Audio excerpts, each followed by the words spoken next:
Assalamualaikum warahmatullahi wabarakatuh.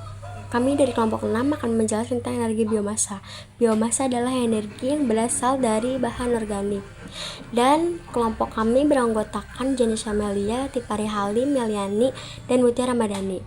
Materi pertama akan dibacakan oleh Mutia. Pengertian energi biomasa. Energi biomasa adalah energi yang berasal dari bahan organik, seperti sisa tumbuhan, limbah pertanian, kotoran hewan, dan sampah organik rumah tangga. Biomasa dapat digunakan sebagai sumber energi terbarukan karena bahan-bahannya bisa diperbarui secara alami melalui proses pertumbuhan atau produksi limbah organik. Energi ini bisa diubah menjadi listrik, panas, atau bahan bakar seperti biogas dan bioetanol melalui berbagai proses, seperti pembakaran langsung, fermentasi, atau pirotesis. Biomasa membantu mengurangi ketergantungan pada bahan bakar fosil dari berpotensi menurunkan emisi gas rumah kaca jika dikelola dengan baik. Energi biomasa bagi kehidupan.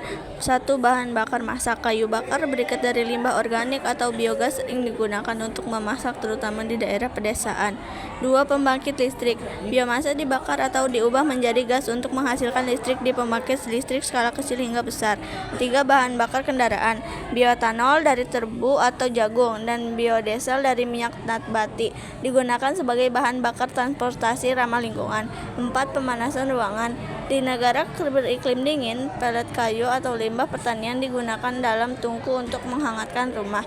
Yang terakhir, kelima, pengolahan limbah. Limbah organik dari rumah tangga atau pertanian diubah menjadi energi sambil mengurangi pencemaran. Cara kerja energi biomasa. 1. Pembakaran langsung. Biomasa dibakar untuk menghasilkan panas yang digunakan untuk memasak atau menghasilkan uap untuk memutar turbin pembangkit listrik. 2. Gasifikasi. Biomasa dipanaskan tanpa oksigen hingga menghasilkan gas ion gas yang bisa digunakan untuk menghasilkan listrik atau panas. 3. Fermentasi anaerob biogas. Bahan organik fermentasi oleh bakteri tanpa oksigen menghasilkan gas metana yang bisa digunakan untuk memasak atau membangkit listrik. 5. Transesterifikasi biodiesel. Minyak nabati atau lemak hewani diubah menjadi biodiesel melalui reaksi kimia. Cara kerja pembakaran langsung biomasa. 1. Sumber biomasa.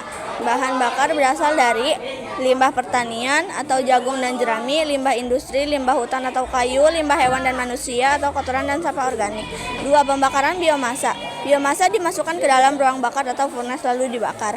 Panas dari pembakaran digunakan untuk memanaskan air di dalam pipa atau boiler. 3. Uap panas menggerakkan turbin. Air berubah jadi uap bertekanan tinggi. Uap diarahkan ke turbin yang kemudian berputar. 4. Turbin menggerakkan generator. Putaran turbin memutar generator untuk menghasilkan listrik. 5. Listrik dialirkan ke konsumen. Listrik dari generator disalurkan ke trafo atau power transformer, lalu dikirim melalui jaringan listrik ke rumah, kantor, dan industri. Saya akan menjelaskan tentang cara kerja alat gasifikasi. Yang pertama itu ada hopper. Hopper itu penampung bahan baku, tempat memasukkan bahan bakar biomasa seperti serpihan kayu, sekam padi, dan kotoran sapi dan lainnya. Bahan baku akan turun secara gravitasi menuju reaktor. Lalu reaktor disinilah terjadi proses gasifikasi, yaitu pembakaran tidak sempurna. Biomasa dengan udara terbatas, bahan bakar akan dibakar dengan sedikit oksigen dari blower, menghasilkan gas campuran seperti karbon monoksida CO, dan hidrogen H2 dan metana CH4. Panas dari pembakaran akan menyebabkan biomasa mengeluarkan gas. Penampung abu. Sisa pembakaran abu akan jatuh dan ditampung di bagian bawah. Harus dibersihkan secara berkala agar reaktor tidak tersumbat. Siklon berfungsi untuk memisahkan partikel padat atau debu dari gas yang dihasilkan. Gas dari reaktor dialihkan ke siklon untuk dibersihkan dari partikel halus atau abu terbang. Blower itu memberikan aliran udara ke sistem untuk proses pembakaran terbatas dan mendorong gas hasil gasifikasi keluar dari sistem.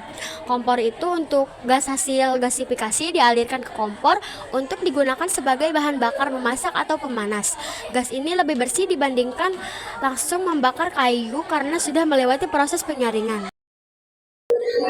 1. Inlet pemasukan bahan. Kotoran sapi dimasukkan ke dalam tangki melalui inlet, dicampur dengan air agar lebih mudah difermentasi. 2. Digester. Reaktor biogas. Di dalam digester, fermentasi anaerob terjadi. Mikroorganisme menguraikan bahan organik tanpa oksigen dan menghasilkan biogas, kebanyakan metana, serta lumpur sisa sludge. Proses ini bisa berlangsung selama beberapa minggu. 3. Outlet gas. Gas yang dihasilkan dikumpulkan di bagian atas digester dan dialirkan keluar lewat pipa outlet gas. 4. Water trap. Alat ini berfungsi untuk menyaring atau uap agar gas yang dialirkan tetap kering dan bersih sebelum digunakan. 5. Pemanfaatan gas. Kompor gas metana digunakan sebagai bahan bakar untuk memasak. Genset generator set.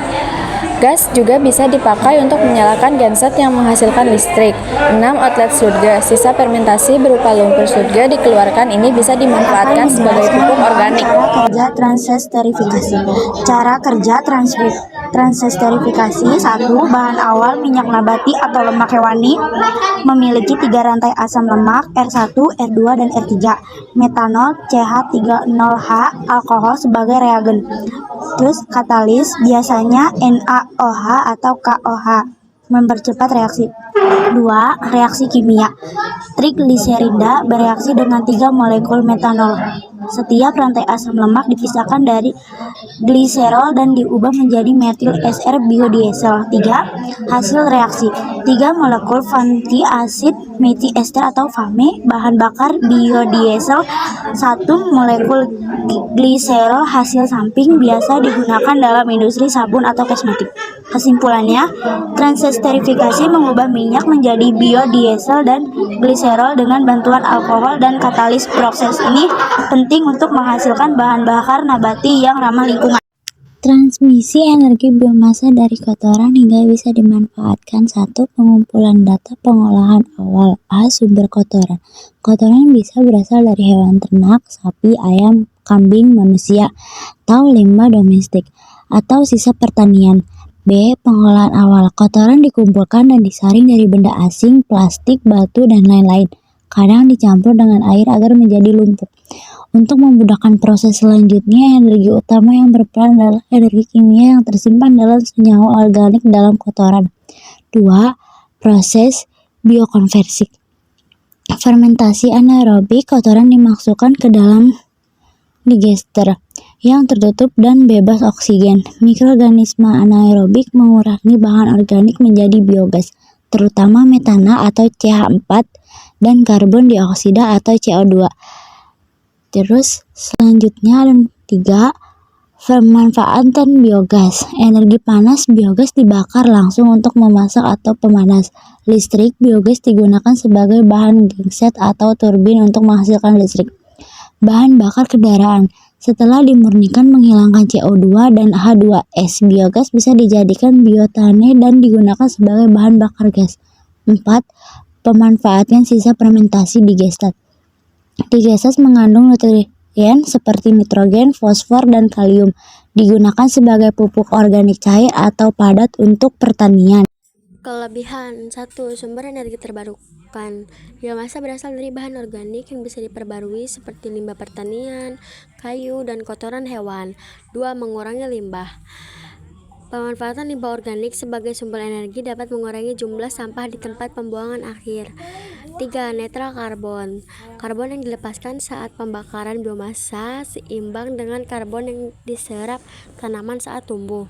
4. Dapat diproduksi secara lokal, mengurangi ketergantungan pada bahan bakar fosil dan meningkatkan ketahanan energi lokal. 5. Cocok untuk skala kecil hingga besar, bisa digunakan untuk rumah tangga maupun pembangkit listrik skala industri. Kekurangan. 1. Emisi polusi udara. Pembakaran biomasa bisa menghasilkan asap, karbon monoksida, dan partikel halus yang berbahaya bagi kesehatan. 2. Penggunaan lahan yang besar. Produksi biomasa dalam skala besar bisa bersaing dengan kebutuhan lahan untuk pertanian pangan. 3. Efisiensi energi yang rendah dibandingkan bahan bakar fosil. Biomasa sering memiliki kandungan energi yang lebih rendah. 4. Overeksploitasi sumber daya alam. Jika tidak dikelola dengan baik, bisa menyebabkan deforestasi dengan degradasi tanah. 5. Ketergantungan pada pasokan bahan baku. Musim, cuaca, dan kondisi pertanian dapat mempengaruhi ketersediaan bahan baku. Dampak bagi lingkungan. Dampak positif, 1. Mengurangi emisi gas rumah kaca bila dibandingkan dengan batu bara atau minyak. 2. Memanfaatkan limbah organik dan mengurangi beban TPA. 3. Menyuburkan tanah jika sisa pembakaran digunakan sebagai pupuk. Dampak negatif, 1. Emisi partikel gas berbahaya bila teknologi pembakaran tidak efisien. 2. Deforestasi jika kayu digunakan secara besar-besaran tanpa reboisasi. 3. Gangguan ekosistem jika lahan dialihfungsikan untuk produksi biomasa. Pengembangan pembangkit energi biomasa di wilayah Indonesia. Potensi biomasa di Indonesia. Potensi energi listrik Indonesia memiliki potensi bioenergi dari biomasa yang sangat besar, setara dengan 5697 GW listrik. Sumber biomasa. Potensi ini berasal dari limbah pertanian, perkebunan, kehutanan, dan limbah rumah tangga. Strategi dan implementasi. CO rating di PLTU. Pemerintah mendorong penggunaan biomasa sebagai bahan bakar tambahan CO rating di pembangkit listrik tenaga uap PLTU untuk mengurangi pengurangan batu bara. Pengembangan PLT biomasa skala kecil. Pengembangan pembangkit listrik tenaga biomasa PLTBM skala kecil di wilayah Indonesia bagian timur dan daerah 3T terdepan, terluas, tertinggal. Untuk meningkatkan akses energi. Pemanfaatan limbah agroindustri. Pemanfaatan limbah agroindustri termasuk replanning perkebunan sawit untuk pembangkit listrik.